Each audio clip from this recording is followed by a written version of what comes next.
that are just lurking out there, ready to pounce on us as people are pouring over the border, as you're showing and proving by the hundreds of thousands. And they can't stop them. But yet they keep coming out with this lie that their intelligence is going to prevent the next terrorist strike, and how we should honor all of those people that are doing everything they can to protect us by listening to every phone conversation we have, by listening to everything that we do online, offline, walking down the street, going to sleep, whatever you buy, everything they do to watch us, rob us of our rights. And then you got this fraud going on with hundreds of thousands of people, millions, when you add them up, flooding over the border. They can't stop, don't even know who they are, and they keep coming in. So how come that's not being brought So out? what is the method of the madness? I mean, what is the plan? Because they're following the exact same plan in Europe, too. I mean, this is a plan. Well, the plan is, again, you know, it's when things break down, that's their excuse, as you were pointing out, to have that EU army to keep you in check. So when things break down, then they come out again and say, we got to protect you. We got to stop this from happening. It'll never happen again. So that's what they do. They create the violent situations, and then they cover it up by saying, we're not going to let this happen again. Yeah, but you created it. And yeah, because we've had the death of common sense, they never get held accountable. That, I mean, used to, they do something 5 years before and then pretend to save us 5 years later. Now they do it 1 month, block the FBI from actually stopping real terrorists, but then take more of our rights after the terrorist attack, who they allowed to come in. I mean, it's just crazy. Yeah, and then again, when you look at the entire picture, when you talk about terrorism, you know, if I was born in Iraq or Yemen or Libya or Syria or Afghanistan, and a foreign country came in and bombed my whole country into ruins, killed everybody that I love, and I'm a young kid, my parents are dead, my aunts and uncles, everybody, my friends, I have no future. You think I'd be radicalized? You think I'd want to blow the brains out of the people that blew the brains out of the people that I loved? And then they say, we got to stop this terrorism from happening. You created it. And they're creating this situation. Look, go back to the Great Depression. When the Great Depression came about, they stopped immigration from coming into this country. You couldn't come into the country after World War II. I had relatives from Italy that couldn't come over.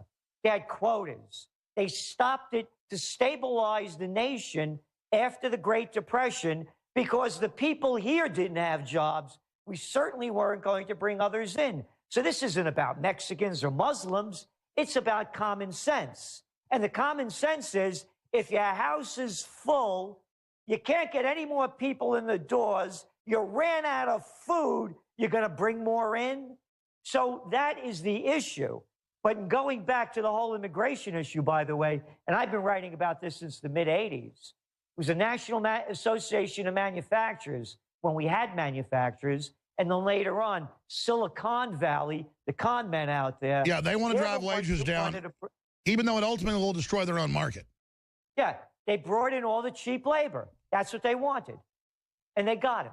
And now our whole standard of living's declined. And that's what the Brexit vote was about. You look at the facts, it's the data, not making it up. Major issues were the migrants coming in from Romania and Poland, cheaper labor, putting the people out of work. And the second thing is, they didn't want to lose their nationality. And how dare you don't want to lose your nationality? You should become vanilla. EU will put you in a vanilla package, and how dare you want to maintain your ancestral heritage? That's what the vote was really about. And the people had enough of it. Oh, and there's this other great con going on. Now they want to do another vote. What do you mean you want to do another vote? You lost the other one. Oh, no, but we don't like losing because we're the establishment. Could you imagine if that vote went the other way and they voted to remain, and the people that wanted to leave called for another vote? They would be laughing at them. But as you call them and I call them, the prostitutes and media whores, No, because the establishment wanted to remain. Even Obama went over there. And if you're going to get back in the back of the queue, if you leave, Abe went over there. All the Jamie Dimons, the White Shoe Boys, all telling him to stay. And they left.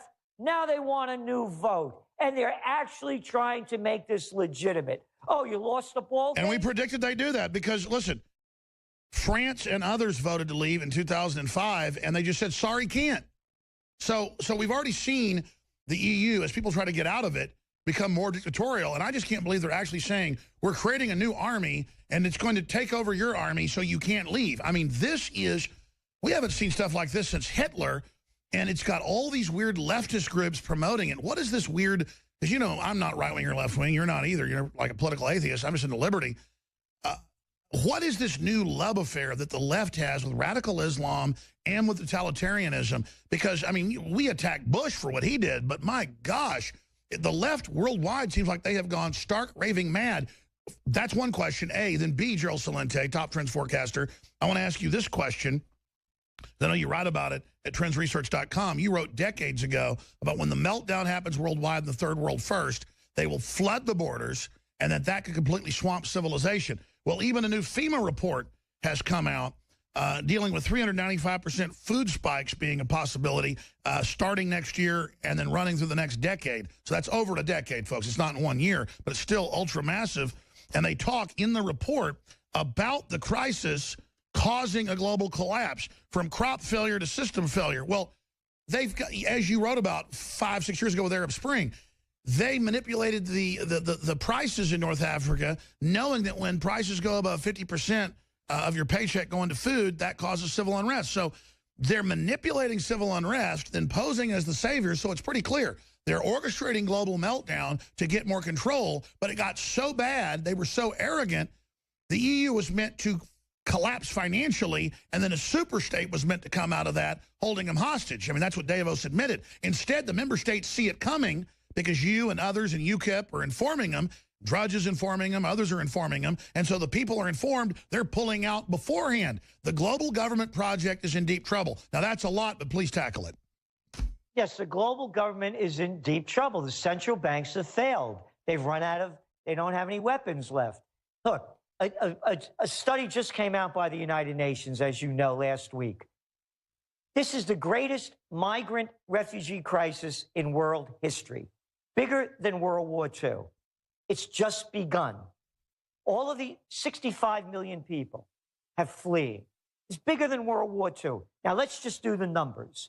Back in World War II, there were 2.3 billion people on the planet. We now have added 5 billion people since. Now, let's go around the world. Hey, how about Nigeria? Oh, yeah, the biggest country in Africa. What, 147 million people? I think it's more than that now. Yeah, and the economy's collapsed. Oil prices collapsed. They're leaving. There's a revolution going on. Go to Venezuela, take a trip to Brazil. Go around the world, Ghana, South Africa, Zambia. Name the country, name the place. Greece, Italy, Spain, Portugal, the UK, everything's unraveling. Right here in the U.S. with Cook numbers, we have a 1.8% growth rate. That's a depression. So that's what I'm saying. The whole thing is collapsing. Now let's go back to the Orlando, what happened there a few weeks ago. So one guy ostensibly goes nuts, and it's a big issue. Let's stop this from happening again by robbing us of our Second Amendment rights, as if that would have anything to do to stop anything. I'm making that point because when the next explosive element hits, they're going to use it as an excuse to take more of our rights away. That's right. And to keep us down, quiet, and put in place. So the big trend, as you've been saying, is they're coming after the guns, they're coming after the private property, they're coming after the cash, they're coming after the farmers markets, they're coming after true sustainability. The good news is I'm seeing more and more local police departments and governments start to actually figure this out and openly realize that the federal government's run by a bunch of multinational criminals who plan to absolutely bring us to our knees. That's what the Brexit vote was about. It's no different whether it's the European centric, the EU or Washington. You know, it's these It's I mean, what do you got? A bunch of clowns over there? A chorus of what? 536 congressmen and senators telling 320 million people how to tie their shoes? I mean, who made this stuff up? So it's no different. So, yeah, I mean, this isn't, 1778, I mean, come on. It's a whole different world right now. We don't need these people to run our lives. And by the way, what's going on now with the Brexit, I want to read this to you. This was 8 days. It was our trend alert, which I'm sure you guys got, 10 days before the Brexit vote. On a broader socioeconomic and political scale, with anti-immigration and anti-EU populism movements rapidly spreading throughout Europe, should British citizens vote to exit, we forecast similar direct democracy referendums igniting across the continent to leave the EU, swiftly leading to the dissolution of Brussels' central government control, elimination of the euro, and a return to national currencies. The war has begun. That's right. And now, within 2 days of it happening, we're now 5 days in, 8 countries have lined up, and the polls show they're going to exit. I just got chills, Gerald. And the EU unelected bureaucracy announced, we are ready to take your military over. You can't leave. That is so sensational. So give us your forecast. What do you expect the arrogant bureaucrats in their own la-la land to do next? They will fight and do anything they can to remain in power and rob us of our rights. They will start wars. They will enslave their own people, rob us of more of our rights. They'll start race wars? Everything. You name it, they're going to do it. They will do anything to remain in control. And again, GC's 3Gs, guns, gold, and a getaway plan. You never know what's going to happen. And you see what's going on with gold. And if you well know, we've been forecasting this, as you have. Oh, yeah. The elites have been hoarding it while telling us not to get it. That's why I didn't sell any of my gold and bought more. And I told listeners, I don't know what's going to happen, but my gut tells me it's going to go up over time, which is starting to do. Let me ask you this then. We see FEMA internal reports getting leaked where they think 395% food price increases is what they're wargaming in the next decade. Now, that's year by year, but that's still ultra-massive, as you know. Just 10, 20% a year will cause, riots worldwide. And they talk about civil unrest, collapse of society, while they stockpile weapons and guns. What do you think they think is going to happen? I mean, are they going to trigger an implosion, or has the implosion already begun and they just think they're going to ride it to power? They can't stop it. It's the central banks have failed. They have negative interest rate policies, negative, 40% of the bonds being sold? You buy the bond, and when you cash it in, you get less money, and you can't make this stuff up. Negative yields, the white shoe boys call. And then meanwhile, I predict that you will see the mainstream media admit it's gone bankrupt, and basically even the facades will be taken down now because they literally have 6% trust rates in polls. They have no viewers or readers anymore. I predict in the next year you're going to see massive media collapse, more than you've seen the last 10 years combined, Gerald. You can stick a fork in them. You can see them only intensifying their lying, and it's not working. What do you think about my prediction? Well, I think you're right to an extent, but they still have a lot of power because it's the mass media. And so all right, we're talking about Brexit, for example. 2 days before the Brexit vote, only 26% of Americans even knew about it. And so what I'm saying is... They're lying by omission. Yeah, so what I'm saying is they still have a lot of power even at that low level because they'll put out the main message. But, of course, they're losing it. And people like yourself and myself. No, I get it. They can still unify and push a fraud, but the frauds deteriorate in a few days now. Usually take years to expose them. Exactly. Now, the other issue, what you were saying about the price of food, it's not that the prices are going to go up. It's the value of the currencies are going to decline. Exactly. So that's what we're looking at. So they're spending it. It's not that food's going up. It's the money's going to devalue. You got it. So it's not a supply and demand issue. Well, see how everything's a deception. That headline's a deception. You're right. It's devaluation will make your food cost more, not that food prices are going up. Right. And that's what I'm trying to say about the central bank failures. Because what you're seeing now, the great fear of Europe, and you mentioned the other countries, France and Netherlands and Italy and others that now want referendums to leave. Oh, and they had an election in Italy with the Five-Star Movement. What, 2 weeks ago? A woman, Virginia Raggi, won the mayor. She became mayor of Rome. They won in Torino, the Five-Star Movement. Incredible. Everything they do to watch us, rob us of our rights, and then you got this fraud going on with hundreds of thousands of people, millions, when you add them up, flooding over the border. They can't stop, don't even know who they are, and they keep coming in. So how come that's not being brought out? What is the method of the madness? I mean, what is the plan? Because they're following the exact same plan in Europe, too. I mean, this is a plan. Well, the plan is, again,